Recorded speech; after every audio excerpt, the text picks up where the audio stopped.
What's up, everyone? Welcome to the Young Turks. Ana Kasparian and John Iadarola with you. Yes, that John Iadarola, the host, the executive producer of Damage Report, which you should be watching every single morning. One of the best shows on our network. One of the few shows on our network. So, John, how are you? I feel so welcomed on the show today. No, I'm good. I'm good. You know, just hanging in there. How about you? Mm-hmm. I'm like physically and mentally exhausted today. It really hit me an hour before this show started. But I'm starting to feel re-energized. So I'm looking forward to the show. Actually, no, I'm not looking forward to it. Like, I have to be honest, these stories, of course, start having a psychological effect on you. They start weighing you down. So some days are tougher than others. And today's just one of those days. But I am looking forward to hosting with you. And there are important stories that we're going to get to later in the show. Yeah. Can I just say one bit of news this morning that really depressed me is I did the Damage Report with J.R. Jackson, and we were talking before we started the show. And he said that through the course of this quarantine, he's continued losing weight. And I thought, why did you have to tell me that? That's not necessary. Why'd you do it? Why'd you do it, man? My least favorite topic to discuss with J.R. Jackson has to do with food and weight, always. Because you want to know what makes it worse? He said he's continued losing weight, and he said, and I don't know why. I'm eating horribly. And I thought, thanks. Okay. Thanks. Well, let's.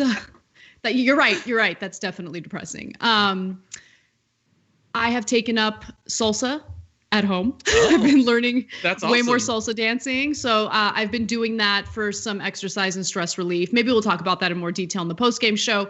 Become a member. Go to tyt.com/join to not only support this company and keep us sustainable, but also to get all sorts of exclusive coverage. We are doing all sorts of specials. Of course, we have our daily post-game show. So make sure you check that out, tyt.com/join.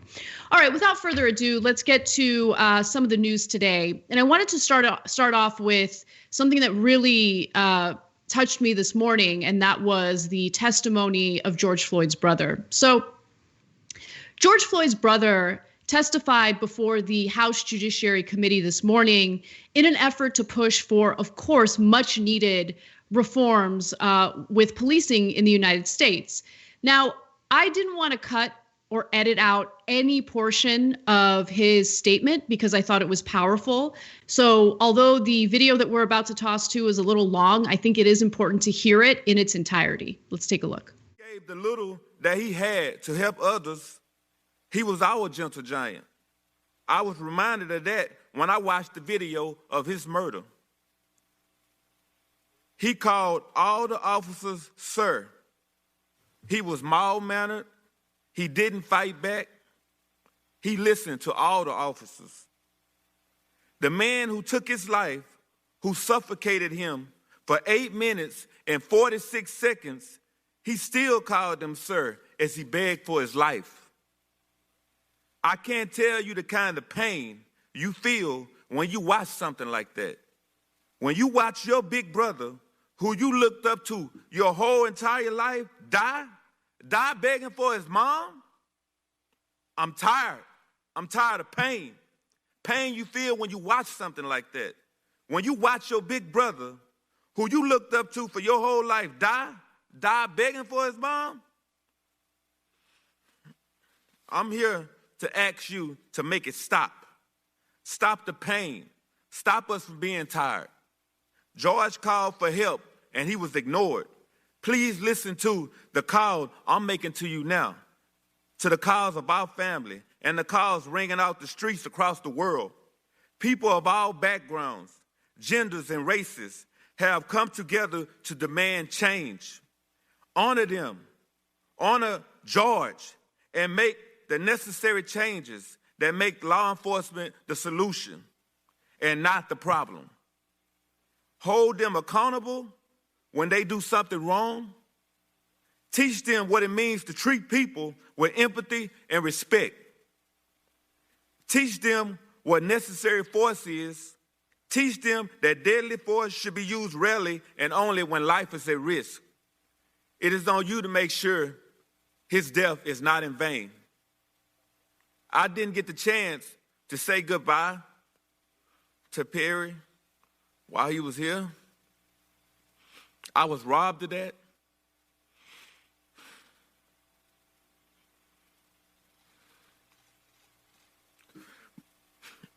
But I know he's looking down at us now. Perry, look up at what you did. Big brother, you changed the world. Thank you for everything, for taking care of us when on earth, for taking care of us now. I hope you found Mama and you can rest in peace with power.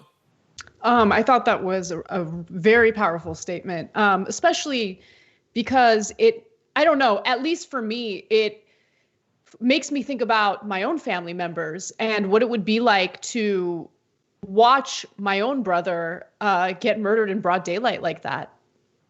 Yeah. And worry that there wouldn't be justice, and there's so many people out there who have experienced that and never received any justice. In many cases, those cops are still working. They still have their jobs. They were never fully prosecuted. Maybe they were put before a grand jury and a grand jury decided, oh no, it was totally okay to, let's say, shoot and kill an unarmed person. Even though there was absolutely no indication that this person posed a threat. I mean, how many stories did we report on like that? And there was no justice. So I just felt that it was such a powerful statement. And all I ask for people watching this, even if you might disagree with us politically, ideologically, whatever it is, just for a moment, if you get turned off by people calling for reforms, people calling to defund the police and shift that money over to social services that we desperately need, put yourselves in the shoes of these individuals who have watched their family members get murdered. Those tapes, those videos exist. They're online. They're never going to go away. In a lot of cases, there's no justice. And just ask yourself how you would feel if you were in his shoes. Yeah. And as I watch that, I think about, I'm sure him and his brother have had to see so many other instances like this in the past. They might have spoken about it, and he finds himself having to deal with that now. And there are people that are watching that speech, maybe watching it right now on our channel, who, because of how sick our system is and how resistant to change it is, that they might go through that same situation. The cycle is just so sick. And one portion of how sick it is like you're tearing up. We all feel for the experience of what his family and his friends have gone through. And we like to think that, well, we don't anymore, but maybe when we were younger, we used to think that there are these different groups in politics and they disagree, but we all just want to do the right thing. Like, does anyone think that Trump has thought for 3 consecutive seconds about what the Floyd family is actually going through? We know he had a phone call with him and wouldn't even let them speak. Does anyone think that, like, the right-wing pundits that are doing everything they can to turn the American people against the protests to make sure that there is no justice, no reform, that they've seriously thought about it, that Sean Hannity or Tucker Carlson just sat down and wept for the Floyd family? No, there's no. It doesn't care. The best you can hope for is that, like last night, Sean Hannity had to admit that, it shouldn't have happened. The empathy. It shouldn't have happened. And then he immediately turned to, it's just a few bad apples. That's the best you can hope for.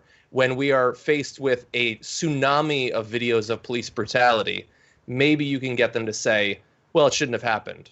But now let me change the subject to something else. Right. It shouldn't have happened. We condemn it, allegedly, right? But we don't want to do anything to change it. And that's what we've heard over and over again from right-wing television personalities, from right-wing politicians. And it's just what I can't get over, and this is what I talk about all the time when I say that this job has skewed my image of humanity significantly. Like, I can't get over just how many terrible people exist in this world and how many people feel comfortable, right, constantly. And I can't get over how confident and comfortable they feel in voicing how purely evil they are and how they just justify what's been happening in this country for far too long. And a lot of it has to do with greed. A lot of it has to do with cowardice. I mean, yes, Trump is a problem, But I would argue the larger problem is that the very people who are supposed to be holding him accountable, the very people who are supposed to serve as a check or a balance to Trump's executive power, are people who are so concerned about their own political careers that they refuse to do anything to stand up to Trump, even when they know that he has been absolutely disastrous for this country, for this democracy, for our constitutional rights. It's just difficult to stomach that day in and day out. Now, real quick, just some background on what this hearing was about. Again, this was the House Judiciary Committee, and the hearing will examine the crisis of racial profiling, police brutality, and lost trust between police departments and the communities they serve. There were, of course, other speakers who testified during this hearing, including Benjamin Crump, who's a very vocal attorney. He's represented so many people who have unfortunately been victimized by this type of injustice. Attorney Benjamin Crump presented a handful of concrete reforms to lawmakers, including mandatory body cameras, appropriate level of force based on level of threat, banning restraints like chokeholds and strangleholds, which, of course, some departments throughout the country have already done. But we don't have that kind of ban on a federal level, and reforms to how qualified immunity is applied to police officers. He was also quoted as saying, "The founding fathers knew they had not built an infallible system, a faultlessly union, but they did task us with the perpetual duty to aim for it, a more perfect union of justice, liberty, resilience, hope, and compassion. We have to do better, and we must strive to live up to those American ideals." And I think that statement is so important because for all the people who pretend they care about our democracy, what you're seeing out on the streets right now with Americans trying to hold our lawmakers accountable, trying to hold people in positions of power accountable, is what democracy is supposed to be like. And if you're against it and you want it to stop and you go out and you smear these demonstrators and protesters, then you're not really for democracy. You might pretend you are, but the only time you're in favor of democracy is when it suits you. All right. Well, let's go to a person who definitely doesn't respect or care for democracy, and that's Jim Jordan. During today's House Judiciary hearing, there was a discussion about what needs to be done in order to reform policing in this country. The brother of George Floyd spoke and gave a moving statement. And then, unfortunately, we have Republican lawmakers like Jim Jordan who wanted to deflect and focus on some of the violence that has been associated with these protests. Now, I think it is important to talk about the violence during the protests, specifically the violence against peaceful protesters by the very police that they are protesting. But that's not the direction Jim Jordan wanted to go in. Watch. 330 million people in this great country, the greatest nation ever, not perfect, but the best nation ever. And they understand, the American people understand it's time for a real discussion, real debate, real solutions about police treatment of African Americans. Americans also understand that peaceful protest, exercising their First Amendment liberties, honors George Floyd's memory, and it helps that discussion, that debate, and those solutions actually happen. The people of this great country, you know what else they understand? You know what else they get? They understand that there is a big difference between peaceful protest and rioting.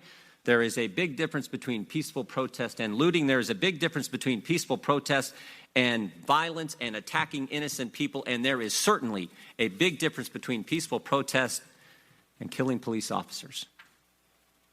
You know what else they get? You know what else the American people fully understand? They know, as the chairman said, the vast majority of law enforcement officers are responsible, hardworking, heroic first responders.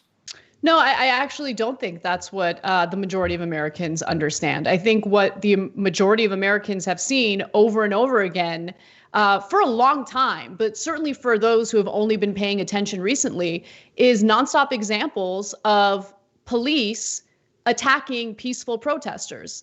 Just yesterday, I came across a video of cops in Minneapolis slashing the tires of healthcare workers because they got caught up in the middle of the protests. I of course, throughout the week, we've talked about the story of Martin Gugino, who is a 75-year-old man who was shoved to the ground by cops in Buffalo, New York. Now, 2 of the cops were charged with assault, but every single cop that was there, dozens of them, did absolutely nothing about it. They just allowed him to lay there bleeding from his ear, and they refused to provide him any type of aid or help. I've seen cops in New York attempt to run over protesters. 2 police SUVs attempt to run over protesters. I mean, I think for anyone paying attention, it's become abundantly clear that there is a problem with the culture of policing in America. This is not a discussion about a few bad apples. And the fact that he's trying to paint it that way is incredibly pathetic, considering all the footage Americans have seen throughout the last 2 weeks. Yeah, and it's transparently dishonest. If he's giving the protesters advice on how they should protest, and if the protesters took that advice, if that's how they'd been protesting this whole time, Jim Jordan wouldn't be providing this advice, because he wouldn't be speaking about it, because nobody would be speaking about it, because they'd ignore it. They'd ignore it as they have when people have protested in exactly the way that now the right is claiming is all that's necessary for change. It was ignored before, it will be ignored now. That's why they're providing it as advice, so that nothing changes. Don't care at all about these things changing.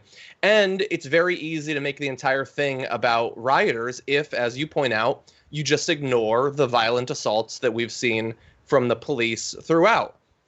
And it's not shocking that Jim Jordan can very easily ignore those sorts of assaults. He ignored at Ohio State any number of violent sexual assaults that he knew about and had a duty to protect the students that he was responsible for. He ignored it then. He's ignoring it now. He's an opportunist. He doesn't care about the damage that's being done around him.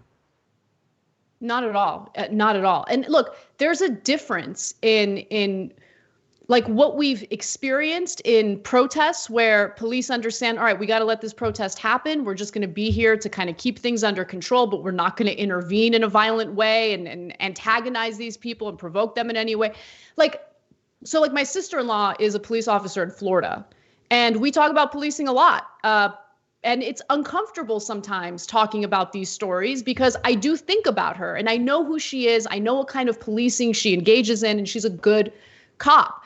And so she was telling me, she's like, we were all a little worried when she was called in on one of the days when there were protests happening in Fort Lauderdale, because we've seen things get out of control and I was worried that she'd get caught up in it. And so she reports back and she's like, it was great. We were there to protect the protesters. We didn't intervene. We didn't get involved in a way that would make things go out of control. At one point, she wanted to kneel. And she was advised by her superior not to, and she did it anyway. She's like, I don't care. I'm going to do it because I believe in it, right? Now, I've talked on this show about, please stop sharing these videos of police kneeling, because as we saw in Buffalo, New York, these cops kneel with protesters, and then immediately after, you see that attack on Martin Gugino. And so it's very clear that in a lot of cases, it's like a PR campaign that we shouldn't be helping to publicize or spread. But, when she told me that, why can't every police department throughout the country treat the protesters that way? Because I guarantee you the vast majority of them are there because they're trying to change this system in a peaceful way, right? And if you're worried about the rioters or the looters, why don't you just focus on them? Why don't you focus on the so-called crime instead of viciously going after peaceful protesters because it's past curfew, 10 minutes past curfew? Yeah, it's a combination of different things. I mean, some of them have been trained to respond in this way. Some of them have been convinced by the media they follow that this is not about, small reforms or whatever. This is about trying to take out police permanently. And some of them got into this because they're violent people that want to have a chance to act out. Maybe that's not a lot, but we're seeing it every day. You don't get trained to try to drive over protesters. Something about you wanted to step on the gas at that moment. And so it's probably a combination of different things. And of course, some don't. But to just ignore the footage is insane. And And it's not working. Okay, so Trump's base, I guess, isn't ever going to see any of this because Fox refuses to show it, and none of the independent right-wing media is ever going to show it either. But the vast majority of the American people have seen it. They understand what's going on. That's why people are so supportive of these protests at this point. So I want to go to one more quick clip of Jim Jordan, and then I want to give you some of the responses on Twitter. What Americans also get. Guess what else they understand? They know it is pure insanity to defund the police. And the fact that my Democrat colleagues won't speak out against this crazy policy is just that frightening.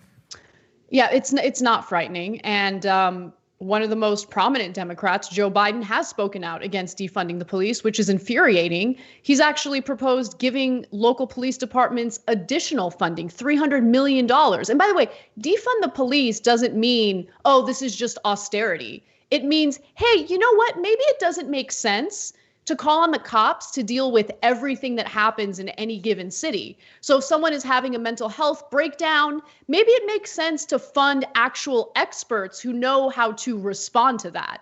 Maybe it makes more sense to focus some funding on affordable housing. So instead of calling the cops to come in and brutalize people who have no homes and are living on the streets, maybe we actually have a place to house individuals who can't afford the astronomical prices of renting a place or buying a place. Maybe that makes more sense. I mean, when you look at Los Angeles, for instance, more than half of the county's budget goes toward the police department. And we have 60,000 people living out on the streets. And by the way, at a time when you're seeing all sorts of public programs getting cut, education, social services, all that, why is the police department the only thing that sees a little bit of an increase in how much it gets in the budget? So, I mean, no, it's not a scary, terrifying thing to do. It's about putting the resources in places where it makes sense. And, the Republicans fear-mongering about it, I mean, it was to be expected, right, John? I mean, that's certainly something that we should have expected, and we should be ready with an aggressive message to fight back against the nonsense and misinformation that they put out there. I'll give you an example of a message that I think needs to be repeated over and over again, particularly when it comes to scum like Jim Jordan. So comedian Nick Pappas reminded us all of this on Twitter. Jim Jordan translated, "I prefer protests that are like allegations by Ohio State wrestlers. I should be able to turn my back and completely ignore them." Now, of course, those were sexual assault allegations that were brought to Jim Jordan, and he did nothing about them at all. Exactly. He's good at ignoring things. Yeah. If I was being particularly nice and reasonable, I would say that the right has put themselves in a very difficult position where they have told their base for decades now that literally everyone that doesn't worship at the same church as them is coming to kill them. They're all coming. You should be scared of everyone. So now, can you really say we should cut the military budget? We should cut the police budget? I mean, they love cutting budget. They love making the government smaller. But if you've convinced people that they should be terrified every second of every day, then they're not going to be the ones that are going to be saying we shouldn't be spending as much on cops. Or let's have a reasonable discussion about exactly what role police should have in our society. They have to pretend that defund police means that there will be in the purge, which no reasonable person thinks. But that's sort of that's how they've primed their base to see things. And I would also focus on where the resources that local police departments have, where do those resources go? Do they actually go toward investigating actual violent crimes like murder, homicide, rape? Is that what they're focusing their resources on? Or are they focusing their resources on traffic stops because regressive taxation is what makes every single city in this country run? Yeah. All right. Well, we got to take a break. When we come back, we have a particularly disgusting person out of Tulsa. He's a police major in Tulsa, Oklahoma, and he argues maybe we should be shooting more black people. And I'm not even kidding. That's what he said. We'll be right back.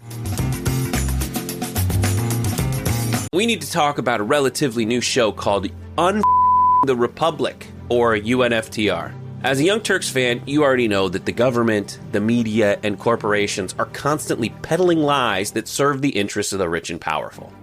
But now there's a podcast dedicated to unraveling those lies, debunking the conventional wisdom. In each episode of On the Republic, or UNFTR, the host delves into a different historical episode or topic that's generally misunderstood or purposely obfuscated by the so-called powers that be, featuring in-depth research, razor-sharp commentary, and just the right amount of vulgarity.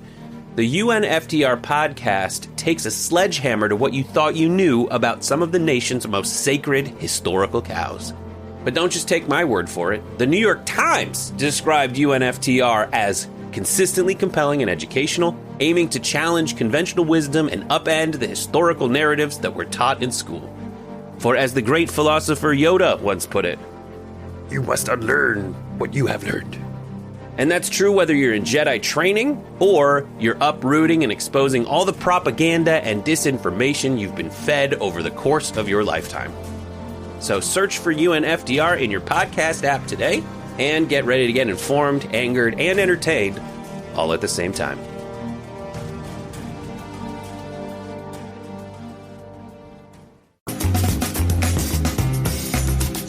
Hey everybody, welcome back to TYT. Anna and John with you. I wanted to just do a few announcements, read some comments, and then we'll go on to the rest of the stories.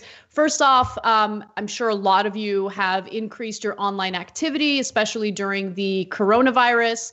And so you should be protecting that online activity with a VPN. Lucky for you, we've partnered up with NordVPN, and you get a pretty fat discount if you go to nordvpn.com/TYT. It's 70% off for 3 years when you sign up at nordvpn.com/TYT. And again, you not only get that 70% off for 3 years, you also get a free month. So that's pretty sweet. And also, if you think about it, like, the way things are looking right now, that deal will probably take you to the end of human civilization anyway. Like, so, feel secure until, Mad Max times. Oh, God. And with that money you save, you can use it to donate to our fundraising effort. Hey. So let's take a look at our thermometer. We're trying to raise some money to keep TYT sustainable. As you guys know, we're independent media, and it is tough out there for digital media in general, but certainly for digital independent news sources like TYT. So far for the month, we're at 56,754. You know what? I really want to show Cenk that I'm better than he is at, everything, motivating people to help us. So let's see if by the end of the show we can get to 60,000. And if we do get to 60,000, I want all of you guys to tweet to him and brag about how much better I am at motivating people. That would be a lot of fun. I just donated.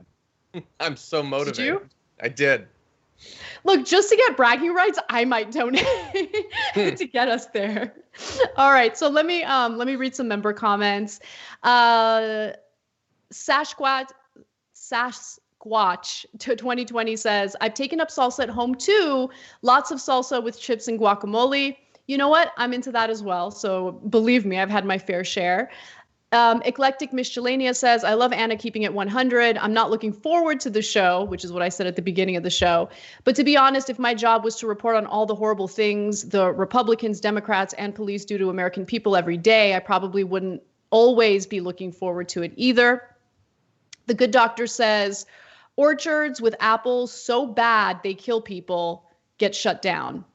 That's a really good point. Yep. And Lizard Breath 1 says, I think Anna is totally empathetic, wonderful, tender human being, and a darn good news person. Thank you so much. Super sweet comments. You guys are the best. When we come back from the next break, I'll read some super chats. But for now, we got to move on to the rest of the news. So let's do it. Hey, this story. All right. So the major for the Tulsa, Oklahoma Police Department denies that racial bias plays any role in policing. In fact, Travis Yates, which is his name, also suggested that they kill far less black people than they probably should. If you don't believe me, because this statement is outrageous, you can hear it for yourselves. Here he is speaking on the Pat Campbell show. Take the total number of people shot. 96% of people shot by cops had a weapon and were threatening that weapon. Okay, so 96%. When you take that number, it's about 24% African American, and the rest mixed races. And that's why you get this meme of blacks are shot 2.5 times more, and everybody just goes, "Oh yeah." They're not making sense here. You have to come into contact with law enforcement for that to occur. And so when you look at law enforcement contacts, if a certain group is committing more crimes, more violent crimes, and law enforcement's having to come into more contact with them, then that number's going to be higher. And by the way, all the research says, including Roland Fryer, an African-American Harvard professor, Heather McDonald, and the National Academy of Sciences, all of their research says we're shooting African-Americans about 24% less than we probably ought to be based on the crimes being committed. And so this is Travis talking. The research is sound, but nobody's watching it. They're just looking at memes and losing their mind. What? Mm-hmm. I mean, like ought to be. So he's arguing like, I mean, we're harassing way more black people than white people. So based on those statistics, we should be shooting way more black people than we shoot white people. Like, what? Because he's talking about interactions and contact with people of different races that the police department has in Tulsa. Yeah. First of all, your mindset shouldn't be, oh, we probably should have shot this group of people more. Your mindset should be, hey, what can we do to minimize the number of police shootings overall, right? Mm-hmm. So, like, if his argument is, we actually shoot more white people than black people, I'm not in favor of that either. How about the cops don't brutalize anybody? How about that? Mm-hmm.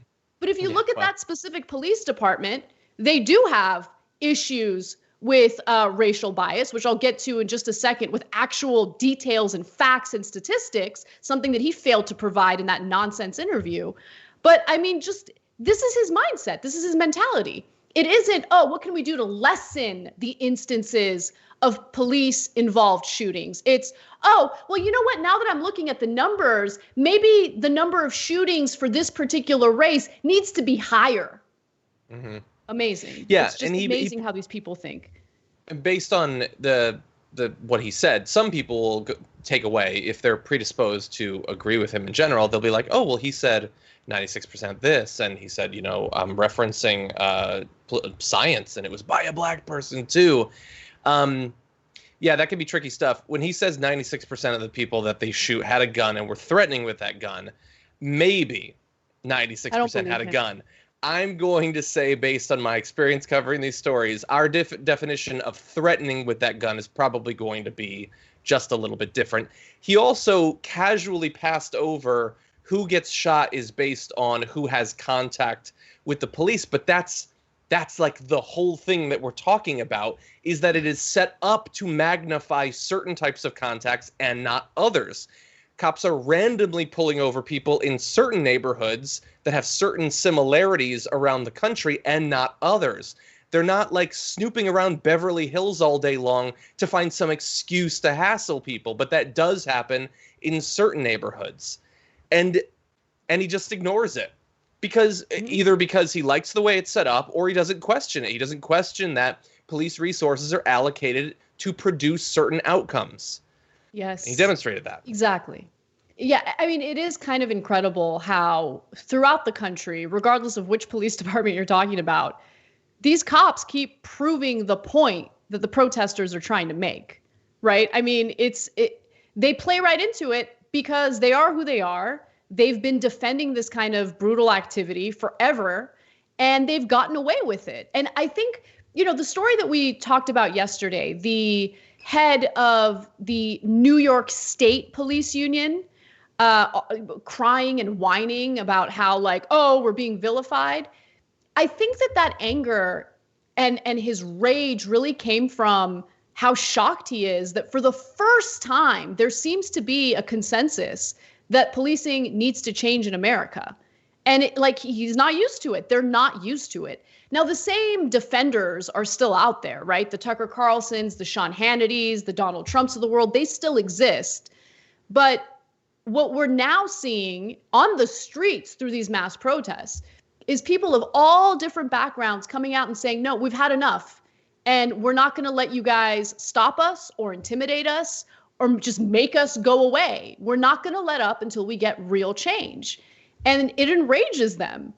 So it again, blows my mind that, Travis Yates, again, the major for the Tulsa Police Department, felt comfortable saying what he just said in that interview. There's one more clip. Let's go to that. This generation believes memes are the truth. And my kids showed me one just yesterday, and it had a list of, all these victims killed by police. Because my kid didn't. He's like, well, what about this one? I said, that's Trayvon Martin. He wasn't killed by the police. He was killed by a dude working as a community whatever, right? By the way, the same top person that they're wanting to put in cities now instead of police, dudes like that. Right. What about this one? Well, that's Sandra Bland.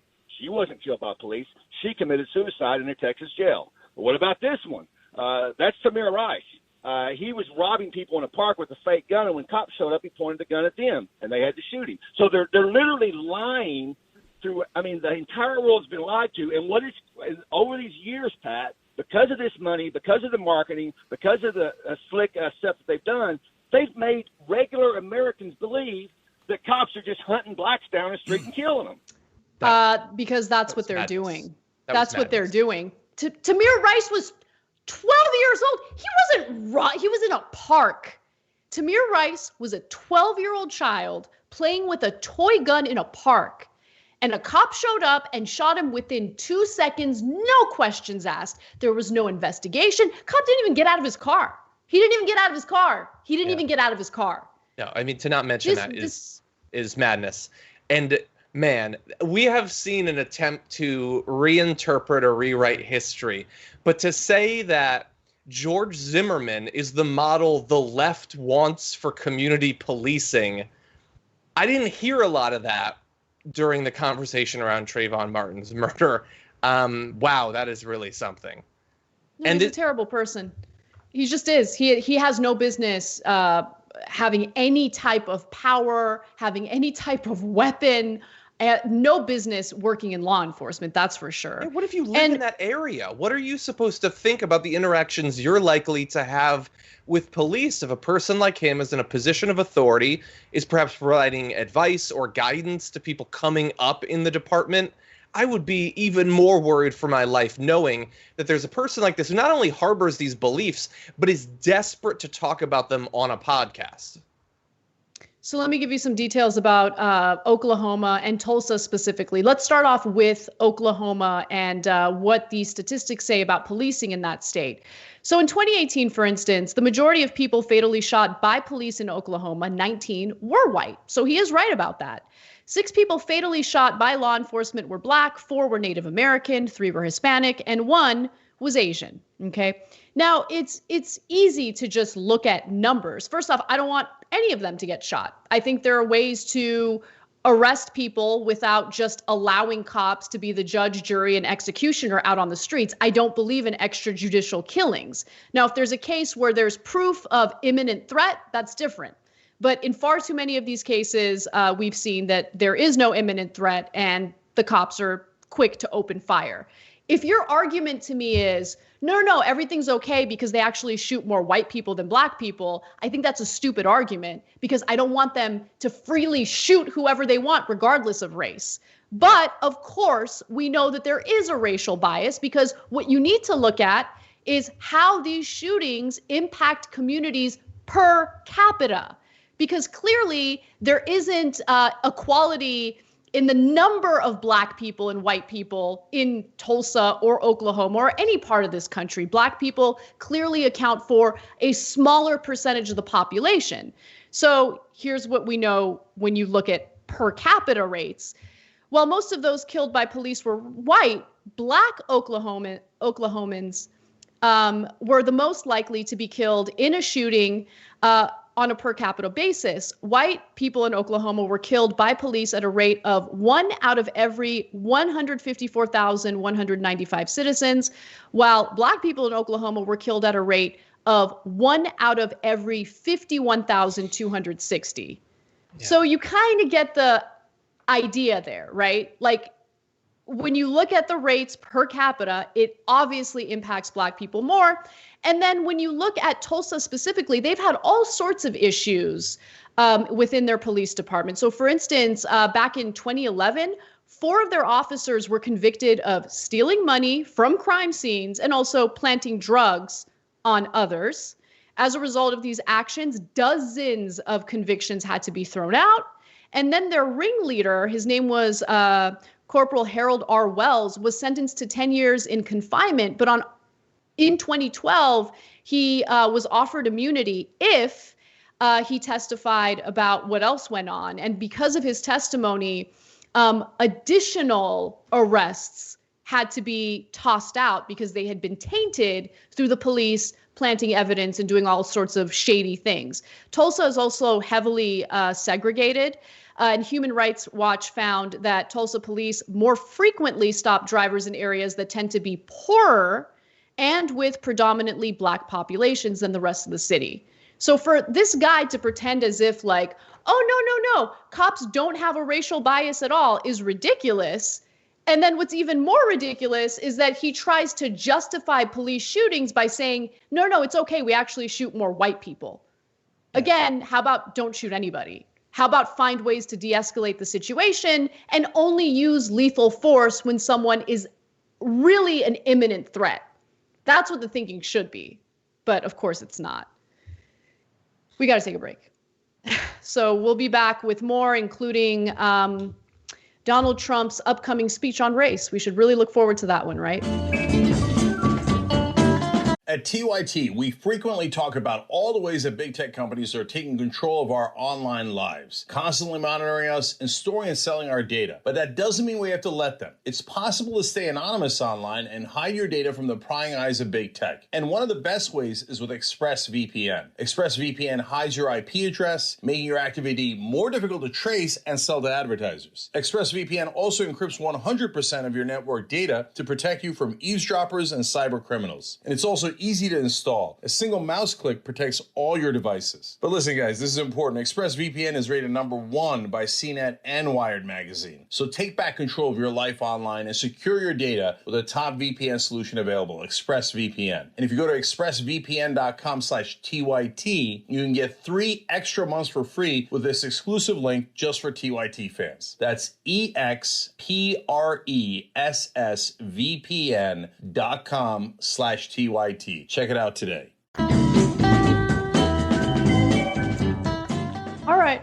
Okay, guys. All right, you're going to do me dirty like that. So I was really excited to check in on the the thermometer. And I'm devastated. I'm very devastated, but it's okay. Let's take a look at what it is. Brett reported that it went up a number of dollars. So we're at $57,199. Please go to tyt.com/go to donate to our fundraising efforts to keep this place afloat. We wouldn't be able to do it without you. All right. As I promised, I'll read a few super chats and we'll move on. The progressive linguist says, Fox News had my family believing that George Floyd was a derelict who died because of fentanyl in his system. We should be protesting Fox News. Yeah, I mean, I can't get over how many bad people there are in the world, in our country, every day. Every day. All right. They all seem to do pretty well. That's great. They get rewarded all the time. 00111111 writes in and says, one of the reasons why I love TYT is that you all clearly have empathy, and I'm so glad to support a channel that doesn't cater to soulless corporate sponsors requiring abandonment of empathy. Thank you. Look, I mean, I think what sets independent media like TYT apart from all the rest is that it's not just about how difficult the job is. It's the added stress of instability, honestly, on the business side of things. And in order for you to do this, you have to absolutely care about what you're doing. You have to care about the topics you're talking about. Otherwise, you wouldn't be able to survive this. It's not a highly profitable, stable business to be in. So that's why you see the empathy, and you see, like, you know, the moments where I can't hold back and I tear up a little bit because I actually care about the stuff we talk about deeply. So, all right, well, let's move on to some other news that's happening today. Donald Trump is expected to address the public on race relations in the country. And who else would write this speech other than the most empathetic and caring person on the planet, Stephen Miller? Now, obviously, I'm being sarcastic because Stephen Miller is nothing more than a disgusting racist monster because, you know, he's behind things like crafting Trump's travel ban, which is what he did in the very beginning of his term, denying acceptance of refugees into the country. He also wrote Trump's inaugural speech. I mean, this is the guy who's been behind the so-called zero tolerance policy at the border, which ripped children away from their parents as they were seeking asylum.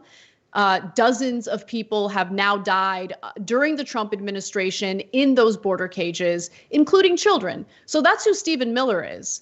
And by the way, in November of 2019, something that we reported on, there were leaked emails between Miller and Breitbart that showcased his extremist anti-immigrant ideology as an architect of Donald Trump's presidency, per the initial report. In one email, Miller was concerned that Confederate flags would be taken out of stores after Dylan Roof went into a black church and murdered 9 black people.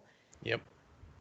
Yeah, he was worried about Confederate flags as opposed to a complete tragedy that took away the lives, that murdered innocent people, 9 innocent people inside a church. Anyway, that's who Stephen Miller is, and he will be writing Donald Trump's speech on race relations. Really looking forward to that. Jesus. I mean, we had a debate on the Damage Report this morning, JR and I, about which direction Trump is going to turn this in. If this is going to be a doubling down of the dominate the streets, crush all dissent, wipe them out sort of messaging he's done so far, that he thinks is what his bloodthirsty base wants. Or if, like, he's gotten past his frustration at how the polls are going and realizes, oh, maybe I should do something. And so maybe he'll do one of his speeches that, you know, someone on CNN will be like, he was truly presidential today or something. One of those things, the sort of fake, reasonable ones. I don't know. I read that the speech is going to be in Tulsa, which makes me incredibly nervous about what sort of dog whistle he might use, you know, considering the history of racist violence there. I'm curious about your opinion, though. Do you think it's going to be a doubling down on the, you know, the explicit fascist crush all dissent? Or do you think he's going to read off a teleprompter and try to come across as someone who could plausibly unite people? Honestly, I really have no idea. You mentioning CNN responding to a reasonable sounding speech with "he sounds presidential," like, even though it hasn't happened yet, I'm already infuriated by it because they're so stupid. Mm-hmm. They're so stupid and so unbelievably gullible and pathetic. I mean, God, mainstream media is embarrassing. The amount of, you know, leeway they've given him, how they've emboldened him, empowered him, allowed him to lie to the American people over and over again without holding him accountable. Now they're a little more aggressive, but all it takes is Trump doing the bare minimum for them to then turn around and say, like, oh, he really does seem to be taking this seriously. He does sound presidential. No, he's trash. He's trash. That's your only commentary. Okay, Dana Bash? That's the only commentary that you should be giving about Donald Trump and his ridiculous speeches. I forget what he was addressing when he gave a speech that was like barely even reasonable. And she's like, you know, he sounds very presidential here. And it was like, this is blowing my mind. What are you doing? Are you asleep? Anyway, I'm sorry. I'm now like commenting on something that hasn't even happened yet. That's the most fun. Yeah. Well, and can I say, I don't know, honestly. I could see it going in either way. But, I mean, you would think that when they announced they were going to do the speech, that he would try to get on message leading up to it. And he has his tweet about how Martin Gugino, a peace activist, is secretly a super soldier for Antifa that was about to take out a platoon of cops all by himself. So he's still doing that, and his team is still defending it. So, I mean, God only knows. He tweeted out today that we will never change any of the names of these military bases that were named after just the most horrendous, just terrible generals from the South during the Civil War to placate racist local populations. We're not going to change those because that's part of our great heritage. That doesn't seem like the sort of thing you would say right on the verge of trying to bring people together. But if he does give that sort of teleprompter speech that he'll have no input into, and if it is worded carefully enough, then it's not like some of those hosts that really they just want things to be stable and normal. Are they going to go back and say, well, then why did he have all these positions? I don't know. Sometimes there's that desire to feel like things have gotten back to a place of sanity. Yeah, no one should trust anything he says if he tries to sound reasonable. But I think what's more likely to happen, because this is what he's relied on, Donald Trump will take a situation where there's already division in the country, and he'll find ways to exploit it for more division because it helps energize the, 30 to 40% of Americans who support him. They love it. They love it. It gets them riled up. And it's worked out for Trump because he doesn't care about the rest of the country. All he cares about is energizing his base. So I wouldn't be surprised if he went in that direction. And the only thing I do worry about is his actions, his speech leading to more violence and more chaos on the streets, because that's definitely what we saw in DC recently. Yeah. I mean, since that, he's been hiding out in his bunker again. But, I don't know. I'm terrified about how this is all going to play out. I just want him to go away. He's not fit to, I don't even think he's fit to be out on the streets at this point. He's a dangerous human being, and he needs mental health, treatment immediately. Yeah. I said it yesterday, and I'm going to say it again. He just does. He's not well. No, and he should not be in a position where he's responsible for whether other people live or die. And I don't know if you talked about it on the main show, but there was over the weekend, there was the KKK leader who drove all the way up to, I believe, Seattle to try to run down protesters and then shot one. We were predicting at the time that these inflammatory statements were going to have an effect. We were warning that some of these opportunistic, violent, murderous people are going to use these protests to try to get away with something like this.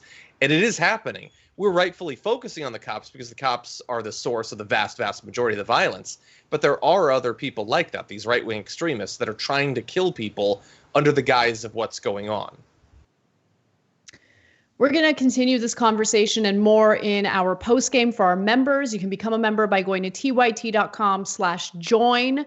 Our members help make this show happen. In addition to all the other shows we have on our network, like The Damage Report. Check that out every morning, Monday through Friday. It's hosted by John Iadarola. And for everyone else, you should become a member, tyt.com/join. All right, have a good one. We'll see you in just a few. Thanks for listening to the full episode of the Young Turks. Support our work, listen ad-free, access members-only bonus content, and more by subscribing to Apple Podcasts at apple.co/TYT. I'm your host, Cenk Uygur, and I'll see you soon.